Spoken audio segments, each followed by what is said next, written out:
Bonjour mesdames et messieurs, bienvenue dans ce 20h30 de Polar 2 en partenariat avec Polaro TV. Nous sommes le 4 octobre 2014. Les titres: la police polarienne a arrêté les terroristes qui avaient menacé le CBD de Waltembourg. Ces interpellations se sont passées à Calabre, dans le Pic, dans le Balac. L'Urbania a fait sa demande pour re-rentrer dans l'UP, verdict au prochain sommet philicien. La RIG propose un traité de développement frontalier au Polaro.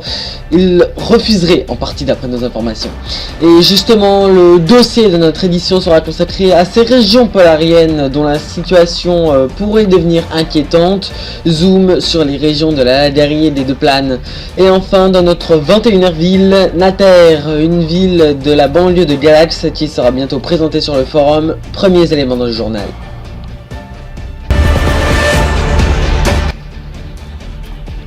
Mais revenons à ce titre de la mi-journée avec l'arrestation de 7 individus présentés comme étant les terroristes venant du Lancaster qui avaient, rappelez-vous, donné des surfroides au CBD de Waltembourg, qui avait été évacué à cause d'une tentative d'attentat de ce groupe dans le centre de la ville du nord du Polaro.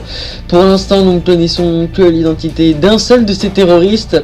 Il s'agirait de Jacques Cheminade, retraité de l'armée de Lancaster après la guerre en République universelle à seulement 36 ans. Il vivait à Phoenix depuis son rapatriement. Mais apparemment, il ne fut pas insensible aux idées de la République universelle et se radicalisa contre les pays de la Félicie. Il aurait ensuite créé un groupe terroriste et aurait quitté le Lancaster par le sud pour se diriger vers Waltembourg, une ville construite par les Lancasteriens lors de leur invasion au Polaro. Un symbole fort pour ce groupe puisque c'est à peu près ce qui s'est passé en République universelle pour eux, mais en version beaucoup plus chaotique. Et selon certaines sources, ce groupe terroriste aurait ensuite rejoint l'URK, le groupe terroriste urbanien, et aurait participé à l'attentat de la bourse de Lancaster lors de la seconde crise d'Urbania en avril dernier. Mais attention, ces dernières informations sont vraiment à prendre avec extrême précaution. C'est William Sylvia qui l'a annoncé en personne sur le topic de l'Union Félicienne.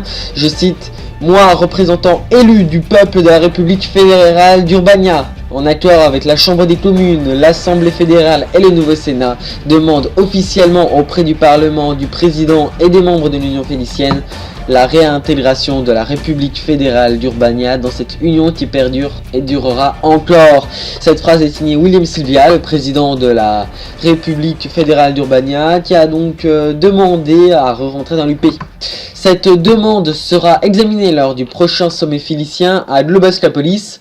l'Oxylife s'est déclaré fier que l'Urbania demande à réintégrer l'UP, dont l'Urbania avait été exclu au début de la crise d'avril avec le coup d'État de l'URK.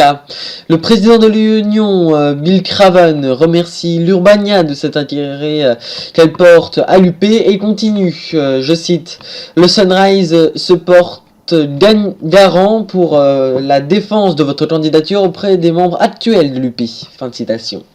Mais cette candidature sera acceptée, cela ne fait aucun doute. Dans les 4 membres actuels de l'UP, le Bruxellien ainsi que le Polaro sont très proches de l'Urbania et ne pourraient donc pas refuser son entrée. La Crimésie, tant qu'à elle, n'a aucun motif pour refuser.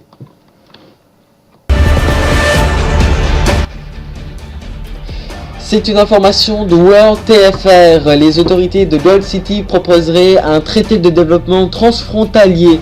D'après ce média de la RIG, il comprendrait la création d'une banque de développement ainsi que d'un budget transrégional pour financer les infrastructures et l'innovation dans la Prampagna, le Finlande, mais également dans des régions enneigées comme le Sarigan et le Victoria.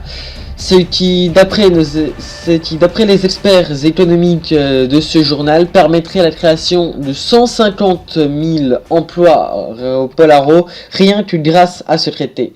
Mais le palais Rothenberg n'a pas l'air pour, et comme l'a prouvé Aurélien Cassel, le président de la République, lors d'une conférence de presse. On écoute le président. Le projet est beau, mais il n'est pas adapté à nos besoins ni aux attentes des populations. Nous savons les difficultés de ces gens qui se battent pour faire vivre leur région, et nous sommes avec eux. Nous vous présenterons bientôt un plan d'aide à la Gary et aux deux planes. La Primpagna pourra, si elle le souhaite, intégrer ce vaste plan de dynamisation des campagnes. Cependant, nous remercions quand même la République impériale pour sa proposition. Et c'est justement le dossier de notre édition.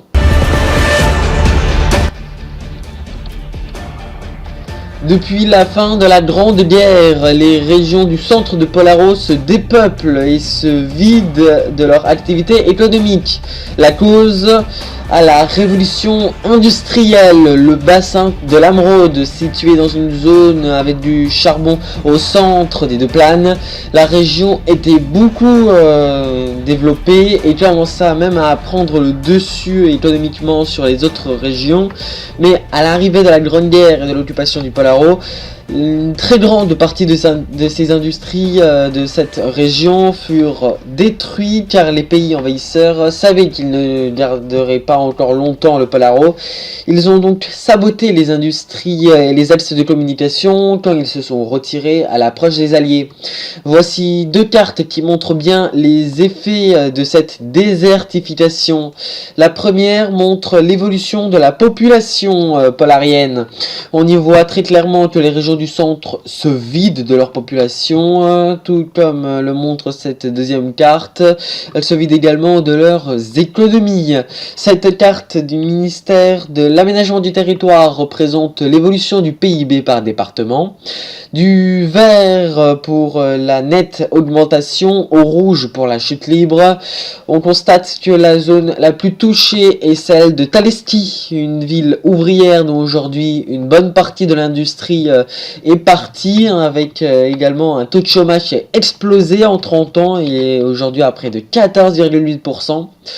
Le département de Taleski, le Star, est celui dont le PIB a le plus fondu en 30 ans avec moins 32%. C'est énorme. La Gary et les deux plaines se vident de tout. Perte de 61% du personnel médical, de 47% des enseignants, de 61% des commerces et de 51% des locaux des entreprises étrangères. Seule l'agriculture ne ralentit pas, mais le risque d'en avoir une économie qui ne serait supportée plus que par le secteur primaire commence à inquiéter les autorités. La plupart de ceux qui partent de ces régions vont dans les zones urbanisées comme le Cosmos, le Sun Parade ou encore le Haut-Lac.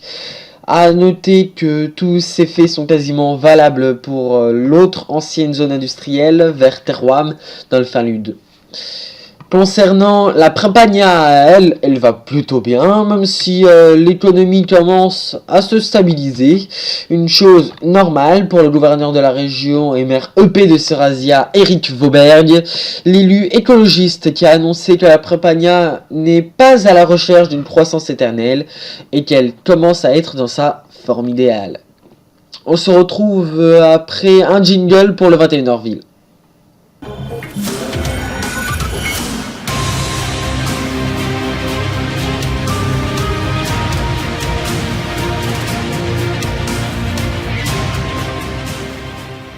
Et aujourd'hui, Nather, cette ville est la deuxième en termes de population dans sa région du Cosmos, juste derrière Galax.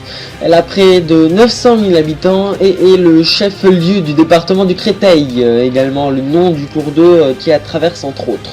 Cette ville est reliée à l'autoroute et aux lignes LGV, lignes grande vitesse, ce qui lui permet d'être ancrée comme l'un des éléments essentiels du Cosmos. Elle a un centre, un CBD d'une densité assez élevée, à moins de 900 mètres du quartier historique de la ville, qui a résisté à travers les siècles. La ville a de nombreux parcs comme celui de la mairie. Présent au centre du vieux quartier, il a une fontaine remarquable juste devant l'hôtel de ville. Sur la berge du Créteil se trouve un complexe sportif avec notamment une grande roue. Construit dans les années 2000, la municipalité voulait en faire un lieu de rencontre et d'échange associant le sport et la culture. Près de 15 ans après, le résultat est un peu mitigé, notamment à cause de la fermeture du planétarium de 2003 à 2009 pour faillite financière. Une marina a été construite juste devant ce complexe en 2009. La ville sera bientôt présentée sur le forum, nous en reparlerons certainement. C'est la fin de notre édition. Prochain rendez-vous avec l'info dès 6h30 demain matin sur cette antenne. Alix Loza recevra Mathieu Seret, ministre de l'Aménagement et du Territoire, du Logement, également du Polaro. L'information ne s'arrête jamais sur Squirrel@Polaro TV ainsi que sur son site internet. Merci d'avoir suivi ce 20h30 et à bientôt. Bonne soirée.